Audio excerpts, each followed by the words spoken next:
그쵸. 이게 참 모호한 말이기도 합니다. 근데 이 질문이 사실 참 속상한 거거든요. 나를 사랑하는 법을 모른다는 건 다른 측면에서 보면 나는 온전히 사랑받았다고 느껴본 적이 없다는 뜻일 수도 있어요.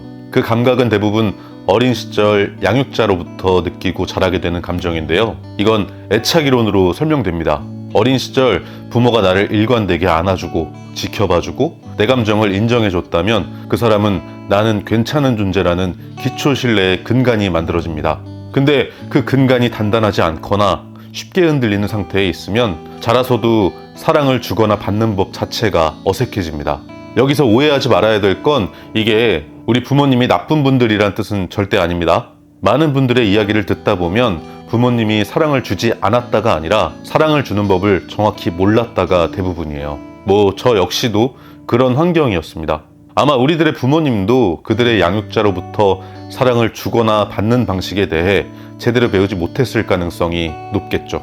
결국 이건 세대를 건너온 결핍 같은 거예요. 그래서 이렇게 보면 사실 이해되지 않는 사람이 없고 가엾지 않은 사람이 없어요. 결국은 그들도 서툴렀을 뿐이라는 거죠. 그러다 보니 우리도 사랑하는 법 자체를 어색하고 모호하게 다루는 상태가 되는 겁니다. 그래서 대부분 나를 사랑한다 이 말을 들으면 마치 연인에게 느끼는 좋아하는 감정을 떠올리죠. 막연하니까요. 그런데 생각해보면 우리가 너무 사랑하는 연인이나 배우자도 어때요? 어제는 너무 사랑스러웠는데 오늘은 너무 꼴보기 싫기도 하잖아요. 똑같아요. 나에게도 기분 좋을 때, 여유가 있을 때, 시간이 될 때만 나를 좋아해주는 마음으로 접근을 하면 그건 불안정한 감정에 기대어 있는 상태라는 거죠. 즉, 내 기분이나 감정에 따라 이랬다 저랬다 흔들리게 된다는 겁니다. 그래서 나를 사랑한다는 그 속뜻은 사랑할 때의 감정이나 느낌을 말하는 게 아니라 사랑할 때 우리가 지키고 싶고 지켜야 하는 그 태도를 말하는 겁니다. 보세요. 우리가 연애를 해요. 길 가는 사람 아무나 잡고 하나요? 아니죠.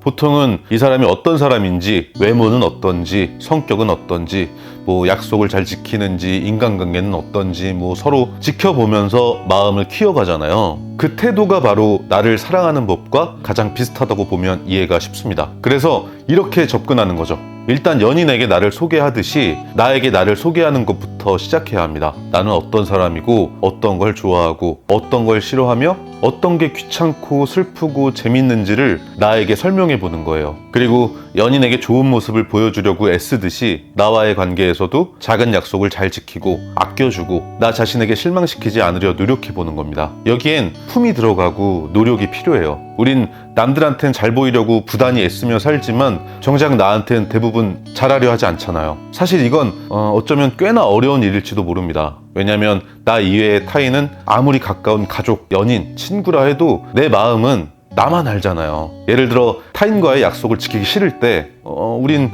급한 일이 생겼다면서 한 번쯤 핑계를 댈 수도 있겠지만 나와의 관계에서는 그 핑계가 거짓이라는 걸 내가 알고 있는 거죠. 그래서 더 솔직히 열심히 해야 해요. 피곤하고 우울하고 귀찮고 무기력한 날에도 나에게 밥도 잘 먹이고 따뜻한 물에 반신욕도 시켜주고 약속도 잘 지키고 일도 열심히 하는 나를 보여주는 겁니다. 이게 너무 평범하고 아무것도 아닌 것 같잖아요. 근데 이게 바로 나를 미워하지 않겠다는 약속의 첫걸음이에요.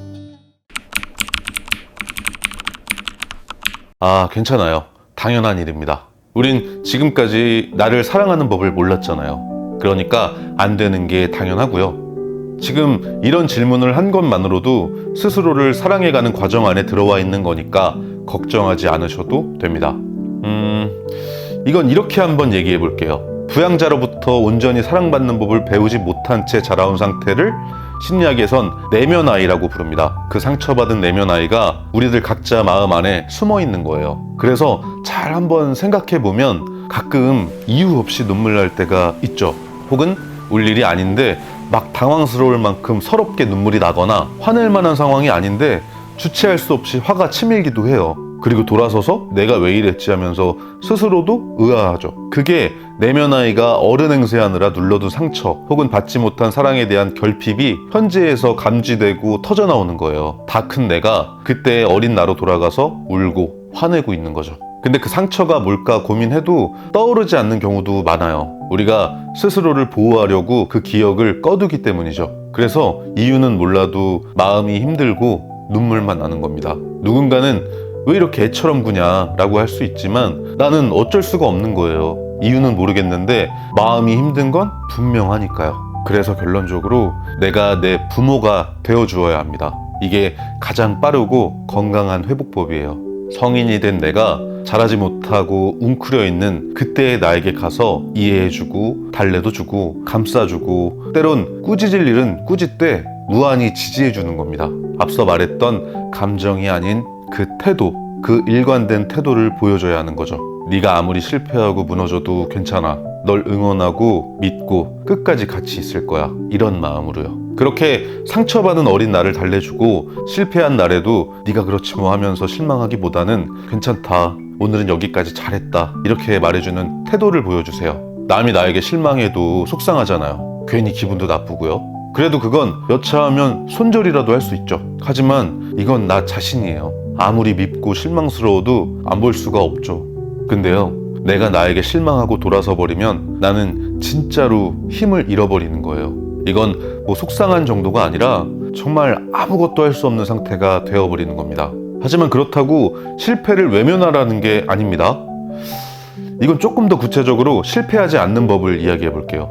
사람들은 자신과의 약속을 세울 때 의욕이 넘쳐서 계획을 120%로 잡는 경우가 많아요. 러닝을 해볼까 하면 바로 마라톤 풀코스를 떠올려 버리는 거죠.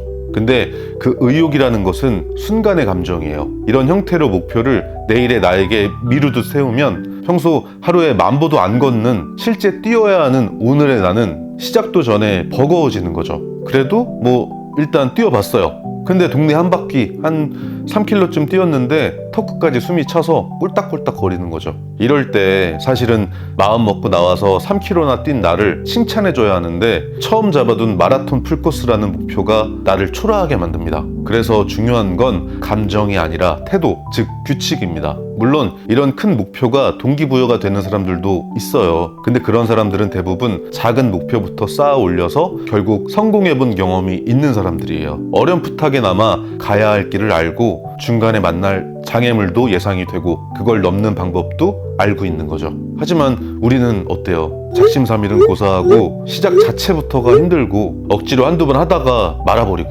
그러면 결국 나는 왜 이럴까 하면서 자기 혐오만 커지고 나를 더 미워하게 됩니다. 그러니까 목표를 작게 잡으세요. 그리고 여유분도 남겨두세요. 100%가 아니라 7, 80%만 성공해도 인정하기. 우리끼리 이렇게 규칙을 정해볼까요? 집 앞에 나가서 뛰다가 힘들면 걸어도 인정. 그렇게 공원 한 바퀴만 돌아도 성공으로 쳐주는 거예요. 이렇게 아주 작게 잡는 겁니다. 그렇게 시작한 그 한 바퀴가 일주일만 쌓여도 힘이 생길 거예요. 점층적으로 실현 가능한 나와의 약속이 커지는 거죠.